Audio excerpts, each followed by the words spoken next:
ജീവിതത്തിൽ അസാധ്യമായി ഒന്നുമില്ലെന്ന് തെളിയിച്ച വ്യക്തിയാണ് മൗണ്ടൻ മാൻ, പർവ്വത മനുഷ്യൻ എന്നറിയപ്പെടുന്ന ദശരഥ് മാഞ്ചി. ഇന്ത്യയിലെ ബീഹാറിലെ ഗഹ്ലോർ എന്ന വിദൂര ഗ്രാമത്തിൽ തലമുറകൾക്ക് പ്രചോദനമേകുന്ന ശ്രദ്ധേയമായ ഒരു മനുഷ്യന്റെ കഥയാണിത്. എളിയ തൊഴിലാളിയായ ദശരഥ് മാഞ്ചി 2 പതിറ്റാണ്ടിലേറെ നീണ്ടുനിന്ന ഒരു അസാധാരണ ഉദ്യമം നടത്തി. ഒരു മനുഷ്യന്റെ അചഞ്ചലമായ ആത്മാവും അർപ്പണബോധവും ഒരു മലയിലൂടെ ഒരു പാത കൊത്തിയെടുത്തതിന്റെ കഥയാണിത്. അത് സഹഗ്രാമീണരുടെ ജീവിതം എന്നേക്കുമായി മാറ്റിമറിച്ചു.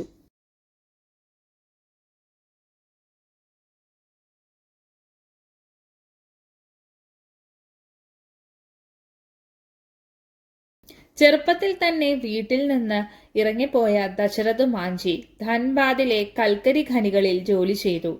പിന്നീട് അദ്ദേഹം ഗഹ്ലോർ ഗ്രാമത്തിലേക്ക് മടങ്ങുകയും ഫാൽഗുനി ദേവിയെ വിവാഹം കഴിക്കുകയും ചെയ്തു.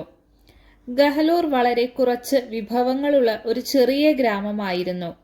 ഒരു സമതലത്തിലാണ് ആ ഗ്രാമം സ്ഥിതി ചെയ്യുന്നത്.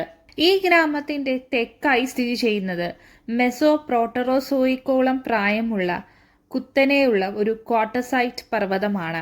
ഈ പർവ്വതം ഗഹ്ലോർ ഗ്രാമത്തിന്റെ അടുത്ത പട്ടണമായ വസീർഗഞ്ചിലേക്ക് എത്താൻ വളരെ ബുദ്ധിമുട്ടുണ്ടാക്കുന്നു. ഗഹ്ലോറിലേക്ക് മടങ്ങിയ ശേഷം ദശരഥ് മാഞ്ചി ഒരു കർഷക തൊഴിലാളിയായി. 1959 ദശരഥ് മാഞ്ചിയുടെ ഭാര്യ ഫാൽഗുനി ദേവി ഒരു ദിവസം ഉച്ചയ്ക്ക് ദശരഥ് മാഞ്ചിക്ക് ഉച്ചഭക്ഷണം കൊണ്ടുവരുന്നതിനിടയിൽ ഈ പാറക്കെട്ടിന് കുറുകെയുള്ള ഇടുങ്ങിയ പാതയിലൂടെ നടക്കുന്നതിനിടയിൽ താഴോട്ട് വീണ് ഗുരുതരമായി പരിക്കേൽക്കുകയും മരിക്കുകയും ചെയ്തു. തൊട്ടടുത്തുള്ള പട്ടണമായ വസീർഗഞ്ച് 70 കിലോമീറ്റർ അകലെയായതിനാൽ ആശുപത്രിയിലെത്തും മുൻപേ ഫാൽഗുനി ദേവി മരിച്ചിരുന്നു. ഈ തീരാ നഷ്ടം ദശരഥ് മാഞ്ചിക്കുള്ളിലെ തീ ആളിക്കത്തിച്ചു. ഈ അനുഭവത്തിന്റെ ഫലമായി തന്റെ ഗ്രാമം കൂടുതൽ ആക്സസ് ചെയ്യുന്നതിനായി പർവ്വതത്തിനു കുറുകെ ഒരു റോഡ് വെട്ടാൻ അദ്ദേഹം തീരുമാനിച്ചു. തന്റെ പ്രിയപ്പെട്ട ഭാര്യയുടെ നഷ്ടം തടയാമായിരുന്നുവെന്ന് മാഞ്ചിക്ക് തോന്നിയെങ്കിലും അടുത്തയാളെ സമാനമായ ഒരു വിധിയിൽ നിന്ന് രക്ഷിക്കാൻ അദ്ദേഹം ആഗ്രഹിച്ചു.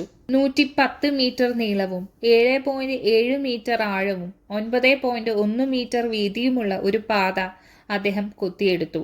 ഒരു ചുറ്റികയും ഉളിയും മാത്രം ഉപയോഗിച്ചാണ് അദ്ദേഹം ഈ പാത കൊത്തിയെടുത്തത്.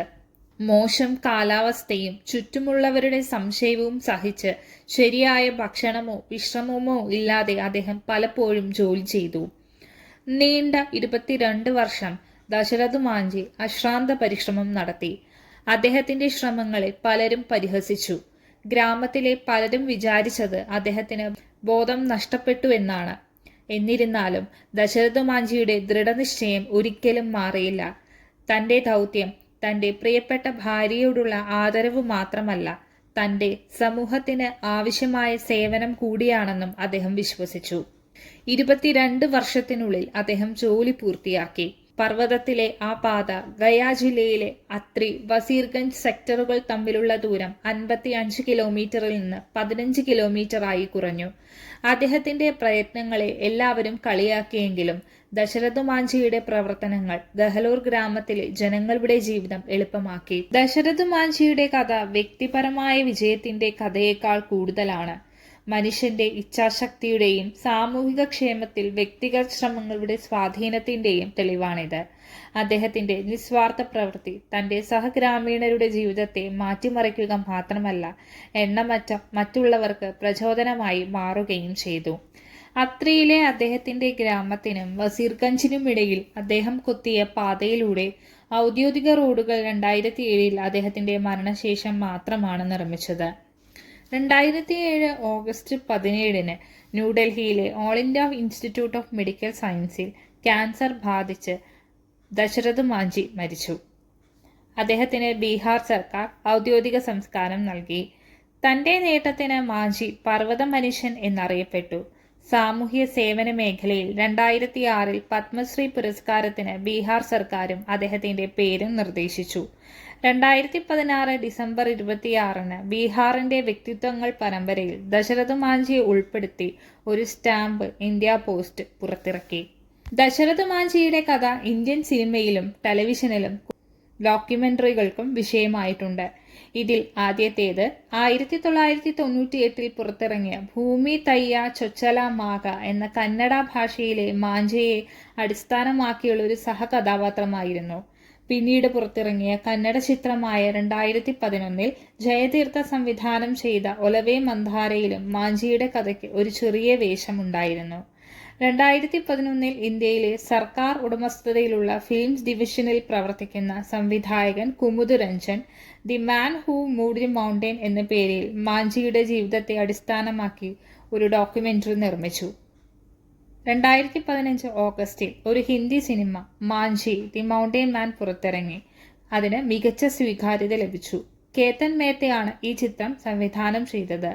ഫാൽഗുനി ദേവിയായി രാധിക ആപ്തയ്ക്കൊപ്പം നവാസുദ്ദീൻ സിദ്ദിഖിയാണ് മാഞ്ചിയായി അഭിനയിച്ചത്. 2014 മാർച്ചിൽ സംപ്രേഷണം ചെയ്ത ആമിർ ഖാൻ അവതാരകനായ TV ഷോ സത്യമേവ ജയതേയുടെ സീസൺ 2 ആദ്യ എപ്പിസോഡ് ദശരഥ മാഞ്ചിക്ക് വേണ്ടി സമർപ്പിച്ചു. ആമിർ ഖാനും രാജേഷ് രഞ്ജനും ദശരഥ് മാഞ്ചിയുടെ മകനായ ഭഗീരഥ് മാഞ്ചിയെയും മരുമകളായ ബസന്തി ദേവിയെ കാണുകയും സാമ്പത്തിക സഹായം നൽകാമെന്ന് വാഗ്ദാനം ചെയ്യുകയും ചെയ്തു.